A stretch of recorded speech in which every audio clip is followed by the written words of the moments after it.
Namaste. Today I'm going to read Volume 2, Book 2, Rudra Samhita Part 5, Chapter 22, Description of Jalandhara's Battle in the Shiva Puran. Om Bhakratu Namakaya Surikoti Samparva Nirviganam Kunuvideva Sarvakaya Shrom Ekadantai Vigme Bhakratu Naim Om Yadi Visa Shiva Yada Vinasa Shramas.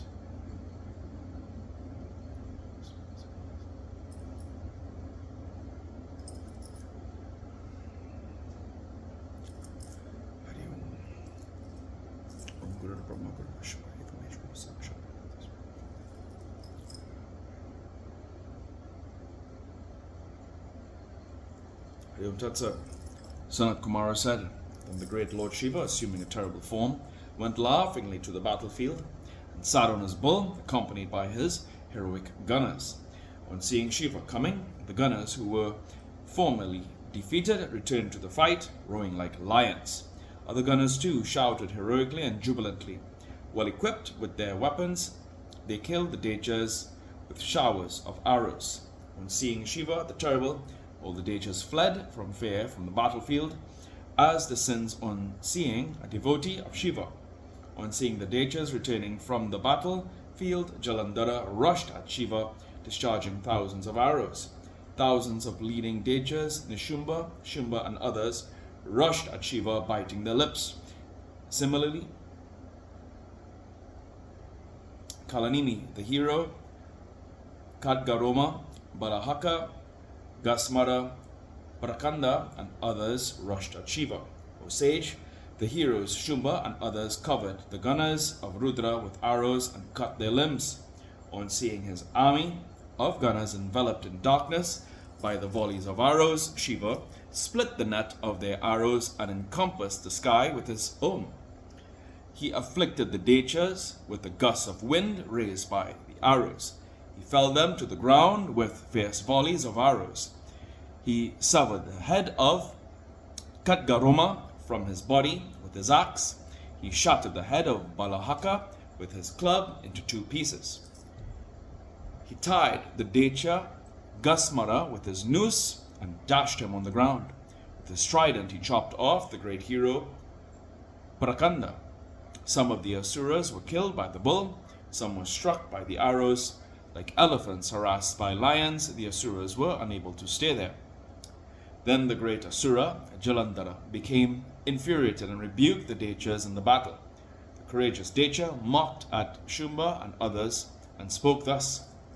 Jalandhara said, of what avail is your boasting about the pedigree of your mother if you flee back on being attacked? To die cowardly while you profess to be heroes is not commendable, nor does it yield heaven. O trivial fellows, if you have faith in war, or the essential strength in the heart, or if you have no lurking pleasures for sexual indulgence, then you come forward and stand before me. Death in battle is preferable.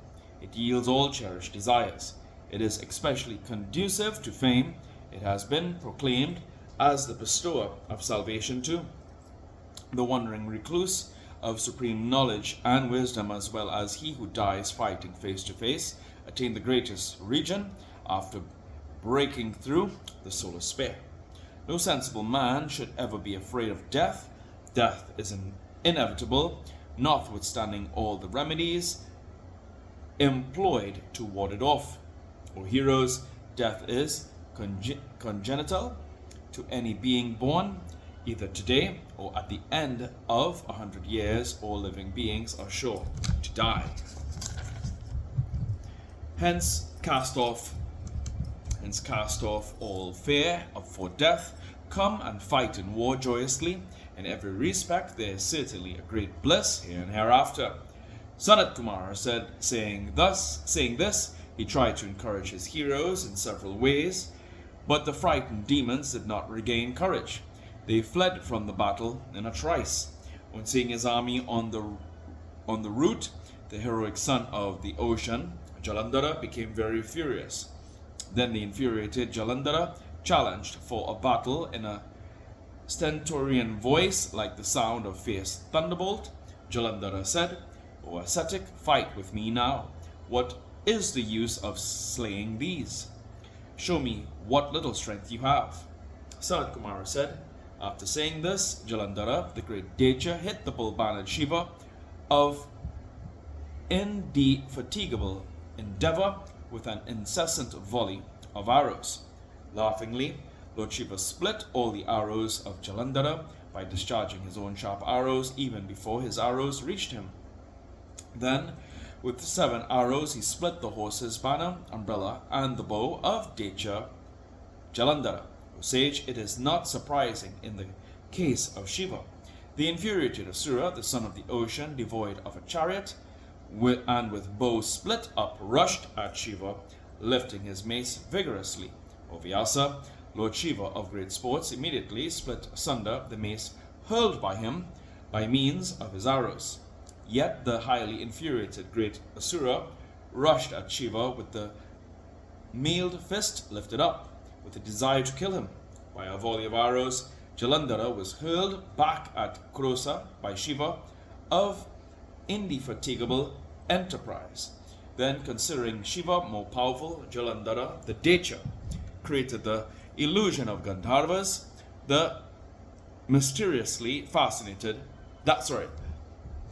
illusion of Gandharvas that mysteriously fascinated even Shiva.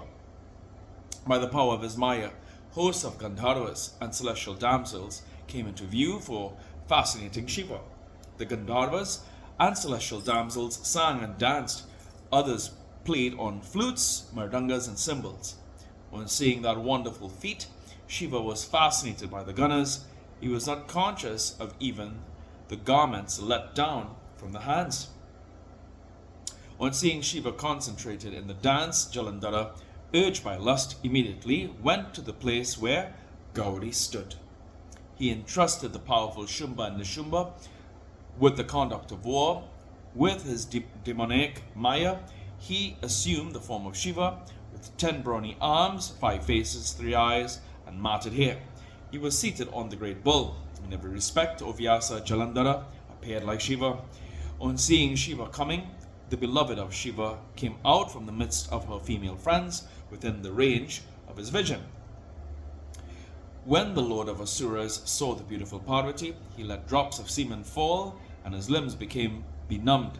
On realizing that he was the demon, the terrified Gauri vanished immediately to the northern shore of the Manasa lake. Unable to see her, who disappeared in a moment like lightning, the Decha immediately went to the place where Lord Shiva stood in order to fight him. Parvati remembered Lord Vishnu mentally. Immediately she saw the Lord seated near her. On seeing Vishnu, bowing to her with palms joined in reverence, Parvati, the beloved of Shiva, the mother of the universe, spoke delightedly.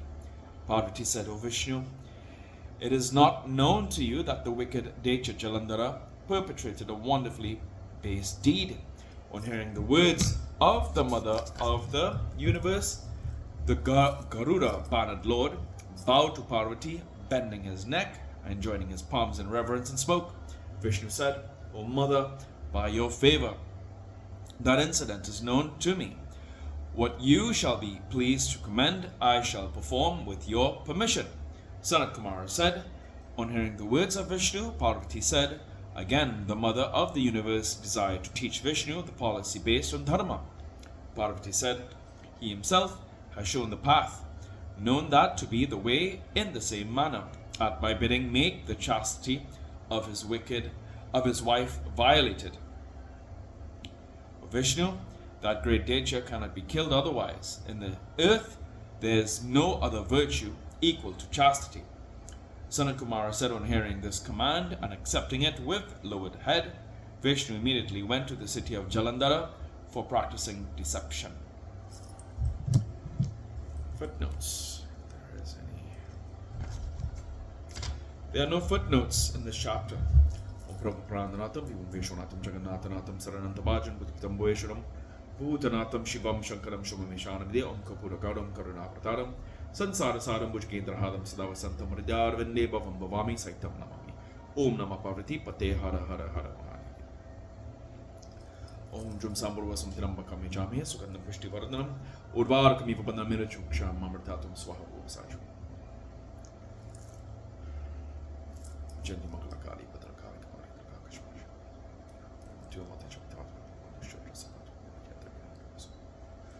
Hari Om Tat Sat.